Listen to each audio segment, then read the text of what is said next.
میری شادی کو 15 سال ہو گئے ہیں، 5 بچے ہیں، میں کمزور اور بیمار ہوں، میرے شوہر روزانہ ہم بستری کرنے کا کہتے ہیں جو مجھ سے برداشت نہیں ہوتا، میں کیا کروں؟ خاتون نے پوچھا ہے۔ شوہر کو پھر بول دیں بھائی دوسری شادی کر لو۔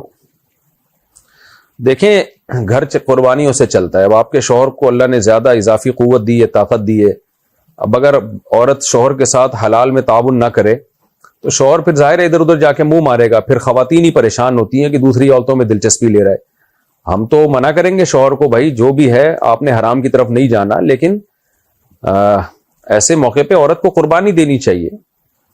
آپ کے نان نفقہ اٹھا رہا ہے، آپ کے ساری ذمہ داریاں ایک بندہ پوری کر رہا ہے، تو شریعت نے حکم دیا ہے کہ پھر عورت کا دل اگر نہ بھی آمادہ ہو تو اس کو اپنے شوہر کی خواہش کی تکمیل میں اس کا ساتھی بننا چاہیے۔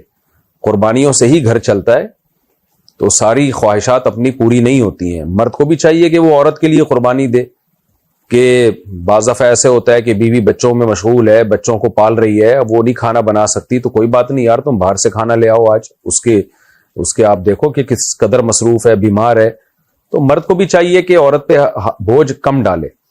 دوسری بات یہ کہ اگر بہت زیادہ تڑپ نہیں ہے مرد کے اندر، تو اگر بیوی کی خواہش نہیں ہے تو اس کی خواہش کا خیال کر لے، بھی بھاگی تو نہیں جا رہی ہے، آج آپ سو جاؤ، کل پرسوں 2-4 دن کے بعد آپ اس کے پاس چلے جانا، آپ بھی اتنا ٹارزن بننے کی کوشش کیوں کر رہے ہو؟ تو خلاصہ یہ کہ یہ میاں بیوی کا رشتہ قانون اور ضابطوں پہ نہیں چلتا، رابطوں پہ چلتا ہے۔ رابطے کا مطلب آپس میں ایک دوسرے کا خیال کر کے چلنا پڑتا ہے۔ تو قانون تو یہی ہے شریعت کا کہ مرد کو اگر خواہش ہوگی تو عورت انکار نہیں کر سکتی، وہ گنہگار ہوگی، لیکن اخلاقیات کا تقاضا یہ ہے کہ مرد کو اپنی بیوی کے جذبات کا خیال کرنا چاہیے، اس کے آرام کا خیال کرنا چاہیے۔ مرد بھی قربانی دینے کا جذبہ پیدا کرے، عورت بھی قربانی دینے کا جذبہ پیدا کرے، تو گھر چلتے ہیں۔ تو صرف قانون کو اگر فالو کریں گے تو پھر تو ایک یعنی ایک زندگی کے جو لطف ہے اور زندگی کے جو محبتیں ہیں وہ بالآخر ختم ہونا شروع ہو جاتی ہیں۔ تو میں بہرحال خاتون کو یہی مشورہ دوں گا کہ شوہر اگر جو شریعت کا حکم ہے، کیونکہ شریعت میری بنائی بھی تو ہے نہیں، اللہ رسول کے احکامات اس بارے میں بہت واضح ہیں، وہ حکم یہی ہے کہ مرد کو اگر خواہش ہو اور عورت بیمار بھی نہ ہو تو پھر وہ انکار نہیں کر سکتی۔ پاکستان سے کسی نے پوچھا مفتی صاحب میری منگنی ہو چکی ہے، میں صلاۃ حاجات بھی پڑھتا ہوں لیکن پھر بھی ابھی تک کوئی راہ نظر نہیں آ رہی، اب شادی کے لیے مجھے کوئی وظیفہ بتا دیں تاکہ میرا جلد از جلد نکاح ہو جائے کیونکہ میں گناہوں کی طرف متوجہ ہو رہا ہوں۔ ربنا هب لنا من ازواجنا وذرياتنا قرۃ اعین واجعلنا للمتقین اماما، یہ دعا زیادہ سے زیادہ پڑھا کریں، اور اس کا اصل حل یہ کہ اسباب اختیار کریں، نہ جائیں لڑکی والوں کو بولیں کہ بھئی آپ نے رخصتی کرنی ہے کرو، نہیں کرنی تو کہیں اور کر رہا ہوں پھر میں جا کے، ایسا کر لیں۔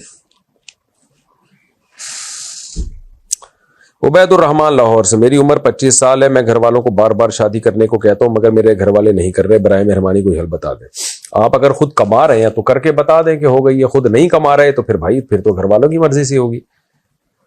اپنی خرچے پہ شادی ہوتی ہے، گھر والوں کے خرچے پہ اگر ہوتی ہے تو پھر ساری چیزیں گھر والوں ہی کی ماننی پڑتی ہیں۔ آپ کمائیں، کر لیں، بتا دیں، جو میرا کلپ چل رہے ہیں وہ دیکھ لیں آپ۔ عبید الرحمان لاہور سے، ہمارے ہاں مرنے والے کے گھر میں کھانا کھانے کا بہت رواج ہے، اس بارے میں کیا حکم ہے؟ مرنے والے کے گھر میں جو کھانا کھانا ہے کیا مطلب اس کا؟ تو کیا مطلب جو مر گیا تو قیامت تک اس کے گھر میں کبھی کھانا ہی نہیں کھایا جائے گا؟ یا تیجے کا کھانا بول رہے ہیں، 40ویں کا کھانا بول رہے ہیں، تو تیجے 40ویں کا کھانا تو ناجائز ہے۔ البتہ جس دن گھر میں میت ہوتی ہے تو لوگ جو قریب دور سے رشتہ دار آئے ہوئے ہوتے ہیں وہ میت کو دفنا کے آتے ہیں، تو اگر ان کے لیے کسی نے کھانے کا انتظام کیا ہوا ہے کہ بھئی دور سے آئے ہوئے ہیں، ٹائم بھی کھانے کا ہے، تو اڑوس پڑوس میں کسی نے اگر انتظام کر دیا ان کے کھانے کا تو اس میں کوئی حرج نہیں ہے، وہ کھانا کھا سکتے ہیں۔ لیکن وہی لوگ کھائیں جو دفنانے گئے تھے یا دور سے تعزیت کے لیے آئے ہوئے ہیں، جو محلے پڑوس والے لوگ ہیں وہ اپنے اپنے گھروں میں جا کے کھائیں۔ پاکستان سے کسی نے پوچھا کیا بچے کا نام روح القدس رکھنا جائز ہے؟ کیونکہ فرشتے کے نام رکھنا بھی تو جائز ہے۔ جی نام رکھ سکتے ہیں، لیکن یہ روح القدس کا مطلب مقدس روح، تو اتنا زیادہ مقدس نام میرا خیال ہے، میرا ذوق ہے، میں کوئی فتویٰ نہیں دے رہا کہ اتنا زیادہ مقدس نام نہیں رکھنا چاہیے کہ روح القدس، یہ تو جبریل علیہ السلام کا لقب ہے، انتہائی مقدس، جو بالکل ہر طرح کے گناہوں سے پاک معصوم، تو اس لیے تھوڑا سا ہلکا کر لیں اس کو، بہت زیادہ مقدس ہو جائے گا آپ کا بچہ۔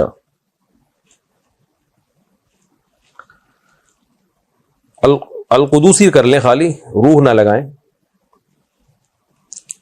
روح اللہ کر دیں، روح اللہ، یہ زیادہ اچھا ہے، روح اللہ، اللہ کی روح۔ سعودی عرب سے کسی نے پوچھا، میں ایک لڑکی سے شادی کرنا چاہتا ہوں جس سے میں محبت کرتا ہوں، اور میں اپنے والدین کو دوبارہ اس کے گھر بھیج چکا ہوں، لیکن میرے والدین ابھی تک اس لڑکی سے میری شادی کرنے پر راضی نہیں ہوئے کیونکہ وہ میری شادی اپنی برادری میں کروانا چاہتے ہیں اور میں رضامند نہیں ہوں کسی بھی صورت، حالانکہ لڑکی اور اس کے گھر والے عزت دار گھرانے سے اور لڑکی کے والدین ہماری شادی پر مکمل راضی ہیں۔ میں مکمل طور پر شادی کرنے اور تمام اخراجات اٹھانے کے قابل ہوں، لڑکی کے گھر والوں سے بات کر چکا ہوں، وہ لوگ راضی ہیں، براہ کرم میری رہنمائی فرمائیں، کیا اپنے والدین کے بغیر شادی یا نکاح کر سکتا ہوں؟ میرے گھر والے بہت سختی کر رہے ہیں کہ اس لڑکی سے شادی نہیں کروں اور میں اسی سے شادی کرنا چاہتا ہوں۔ دیکھو شرعی مسئلہ تو یہ ہے کہ شادی کر سکتے ہیں، مشورہ یہ ہے کہ بھائی صاحب بھگتو گے پھر خود ہی، بڑے مسائل کھڑے ہوتے ہیں۔ تو میں آپ کے والدین کو مشورہ دیتا ہوں کہ بچے پر زبردستی شادی کا دباؤ نہ ڈالیں، اپنی اس کی مرضی کے بغیر شادی ہوگی، بیوی سے محبت نہیں کرے گا، کسی کی بچی کی زندگیاں برباد ہو جاتی ہیں اس طریقے سے۔ ماں باپ نے اپنی رشتہ داری نبھانی ہوتی ہے، لیکن وہ رشتہ داری ٹوٹتی ہے بعد میں۔ برادری میں شادی کرے گا اپنی مرضی کے خلاف تو بعد میں جب لڑائیاں ہوں گی تو برادری ہی ٹوٹے گی۔ ایسے بہت سارے واقعات سامنے آ چکے ہیں، یہ ہوائی بات نہیں ہے۔ پھر بعد میں جو ہے نا اتنے لڑائیاں، اتنے فسادات ہوتے ہیں اور بڑے مسائل کھڑے ہو جاتے ہیں۔ پھر برادری والی لڑکی کو طلاق دینا بھی بڑا مشکل ہوتا ہے، کیونکہ پھر تو بندوقیں توپیں نکل آتی ہیں۔ تو اس لیے ماں باپ کو میں سمجھانا چاہتا ہوں کہ بھائی نہ کرو زبردستی، بچہ جہاں کہہ رہا ہے وہاں شادی کر دو اگر ان میں کوئی خرابی نہیں ہے تو۔ باقی آپ کو کیا کرنا چاہیے یہ میں مشورہ نہیں دے سکتا، کیونکہ آپ نے اگر والدین کی مرضی کے بغیر شادی کی، برادریوں میں بندوقیں نکل آئیں، توپیں نکل آئیں، ماں باپ نے آگ کر دیا، یہ کر دیا، تو آپ بھی ڈپریشن میں جا سکتے ہیں۔ تو کرنا کیا ہے یہ آپ خود فیصلہ کریں گے۔ میں تو صرف شرعی مسئلہ بتا سکتا ہوں کہ جائز ہے جہاں آپ نکاح کرنا چاہتے ہیں۔ محمد یونس کمال میاں والی سے، مفتی صاحب دکان سے خریدی گئی چیز یعنی جیسے بیکری کی چیزیں ہوتی ہیں، مٹھائی وغیرہ، اس کا کاروبار کیا جائے اور اس میں کوئی خرابی ہو جائے تو دکاندار کو واپس دینا جائز ہے یا ناجائز؟ مثال کے طور پر مٹھائی خرید لی تو اس میں کچھ چیزیں خراب ہو گئیں تو دکاندار کو واپس کرنا ٹھیک ہے؟ اگر آپ کے پاس آگے خراب ہوئی ہیں پھر جائز نہیں ہے دکاندار کو دھوکہ دے کے واپس کرنا۔ کچھ لوگ یہ کرتے ہیں اور کچھ تو بڑے نالائق ہوتے ہیں، وہ اس کو تھوڑا سا ہاتھ بھی لگا چکے ہوتے ہیں چیک کرنے کے لیے۔ اب جب آپ کا ہاتھ لگ گیا تو دکاندار تو یہ سمجھ رہا ہے کہ بالکل ویسے ہی لا کے دے دی، لیکن کسٹمر جو اس کے ساتھ دھوکا ہو رہا ہے، کسی کسٹمر کو پتا چل جائے لڈو پہ پہلے کوئی بندہ ہاتھ لگا چکا ہے تو وہ کھائے گا اس لڈو کو؟ کبھی بھی نہیں کھائے گا۔ تو اس لیے یہ دھوکا ہے۔ اگر آپ کے پاس آ کے کوئی چیز خراب ہوئی ہے تو اب آپ دکاندار کو واپس نہیں کر سکتے۔ آپ نے کھول کے دیکھی تو خراب نکلی تو